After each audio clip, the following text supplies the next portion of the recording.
আমি আজকে ওসমান হাদির যে মেডিকেল বোর্ড হয়েছে কিছুক্ষণ আগে, ওসমান হাদির শারীরিক কন্ডিশন নিয়ে একটু আপডেট বলতে চাই।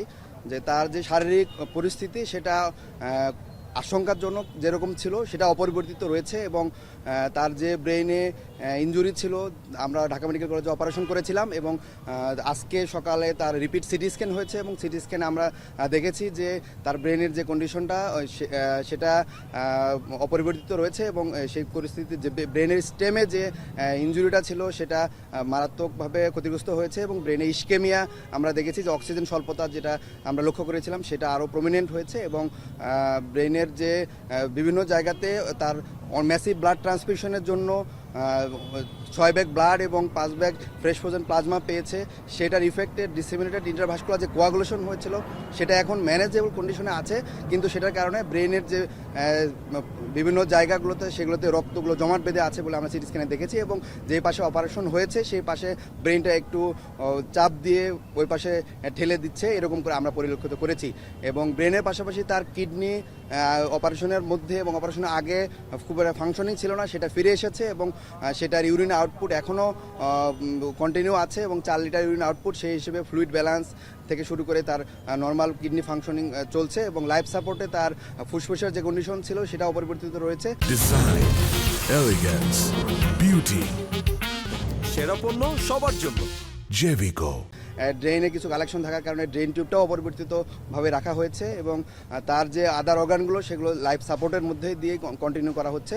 এখন আপনারা দেশবাসী সবাই তার জন্য দোয়া করবেন, এবং আমরা বলতে চাই যে এই যে তাকে হেডশুট করা হলো, এবং সেটা আমরা দেখেছি যে আমি একজন সার্জন হিসেবে বলতে চাই খুব এক্সপার্ট হ্যান্ডে এই হেডশুটটা করা হয়েছে, কারণ তাকে যেই জায়গা দিয়ে ডান পাশ দিয়ে গুলি করা হয়েছে টেম্পোরাল বোন ভেদ করে একদম ব্রেনের যে মেইন অংশ ব্রেন স্টেম যেটাতে হৃদযন্ত্র এবং শ্বাস প্রশ্বাস সেন্টার থাকে, ঠিক সেই সেন্টারের সামনে দিয়ে সার্কেল অফ উইলিস যেখানে সবচেয়ে বেশি রক্তনালীগুলো থাকে ওই রক্তনালীর সামনে দিয়ে একদম এফোর ওপর হয়ে গিয়েছে। তার মানে খুব এক্সপার্ট হ্যান্ড ছাড়া এরকম, এবং সে যদি অভিজ্ঞ না হয় এই জায়গা দিয়ে গুলি করতে পারে না। তো আমরা দেখতে চাই দেশের যে আইন শৃঙ্খলা পরিস্থিতি সেই আইন শৃঙ্খলা পরিস্থিতি এখন পর্যন্ত তাকে গ্রেপ্তার করা সম্ভব হয় নাই, এবং আমরা যারা অ্যাক্টিভিস্ট আছি, আমরা যারা জুলাইয়ের পক্ষের শক্তি আছি, তারা সবাই আমাদের জীবন হুমকির মুখে আছে বলে আমরা মনে করছি, এবং আমরা চিন্তা করছি যে দেশের যেই আইন শৃঙ্খলা পরিস্থিতি এই পরিস্থিতিতে আসলে সামনের যে নির্বাচন আছে সেটাকে বানচাল করার জন্য বিভিন্ন পক্ষ এখানে জড়িত আছে।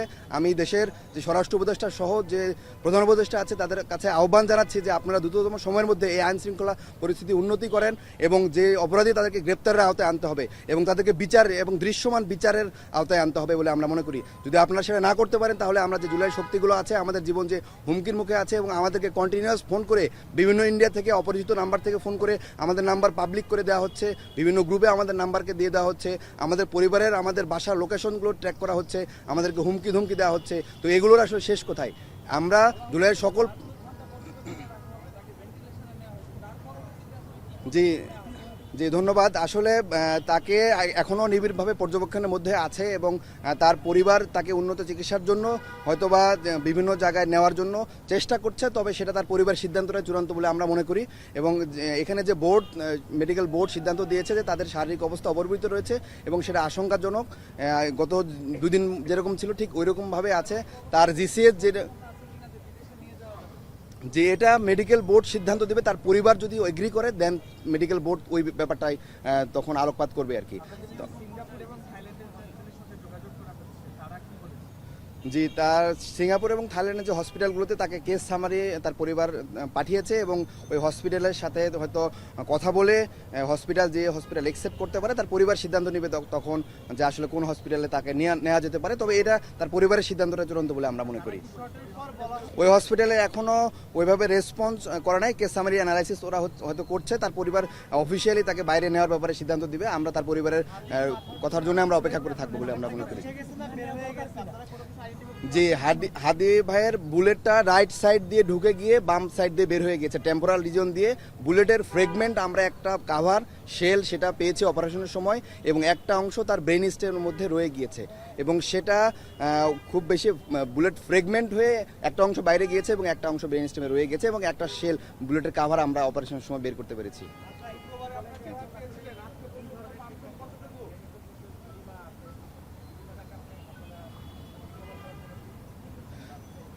যে তার কনজারভেটিভ ম্যানেজমেন্ট চলছে, তার ব্রেনে যে ইডেমা আছে, চাপ আছে, সেগুলোর জন্য মেডিকেল যে ম্যানেজমেন্ট পসিবল, এটা যে কোনো বিশ্বের সাথে ওয়ার্ল্ড ক্লাস স্ট্যান্ডার্ড তার চিকিৎসাটাই চলছে। তো সেটা কনজারভেটিভ ম্যানেজমেন্টে চলছে এবং ফার্দার কোনো সার্জারি লাগবে না বলে আমরা মনে করি। তারপরে যদি বোর্ড মনে করে যে না নেক্সট কোনো প্রসিডিউরে যেতে হবে, তাহলে সেই বোর্ডের সিদ্ধান্ত অনুসারে সেই প্রসিডিউরে যা পসিবল হবে। জিসিএস তার এখনও 3, আর E1 VT M1 আমরা মেডিকেলের ভাষায় বলি। তো জিসিএস যেরকম অপারেশনের আগে ছিল, অপারেশনের সময় যেরকম ছিল, ঠিক এখনও ওই পর্যায়ে আছে। যে মাথায় যে গুলিটা ফ্রেগমেন্ট হয়ে ভাগ হয়ে একটা অংশ বের হয়ে চলে গিয়েছে, আর অল্প ছোট একটা অংশ ব্রেন স্টেমে রয়ে গিয়েছে, এবং একটা গুলির কাভারিং আমরা অপারেশনের সময় বের করতে পেরেছি।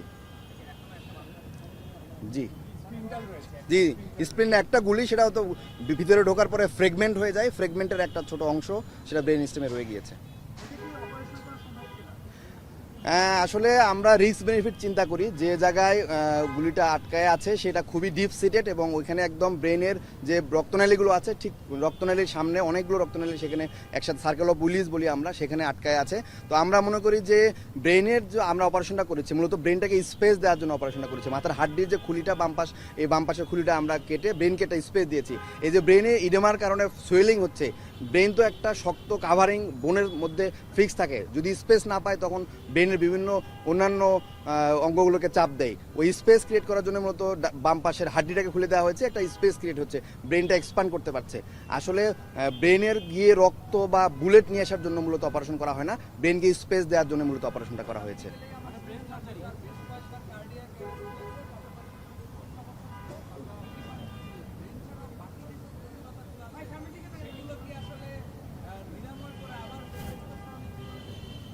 জি, তার কার্ডিয়াক অ্যারেস্ট যখন আমরা প্রথমে ওসাইকে রিসিভ করি, তখন প্রায় 2:20 বা 2:30টার মতো বাজে, তখনই সে কার্ডিয়াক অ্যারেস্ট হিসেবে আমাদের এখানে আসে। তখন তাকে 5 সাইকেল সিপিআর দেওয়া হয়, এবং সিপিআর দেওয়ার পরে তখন আবার সে কামব্যাক করে, এবং তারপর থেকেই সে নরেড্রেনাল ওষুধের সাপোর্টে সে লাইফ কন্টিনিউ করছে, তার হার্টবিটটা কন্টিনিউ করছে। এখনও নরেড চলছে, তবে প্রথমে শুরুতে যেরকম নরেড বেশি মাত্রায় পাচ্ছিল, এখন সেটা কমিয়ে আসছে, এবং অল্প পরিমাণ নরেডে সে রেসপন্স করছে, এবং তার পালস এবং বিপি এখন পর্যন্ত স্টেবল আছে।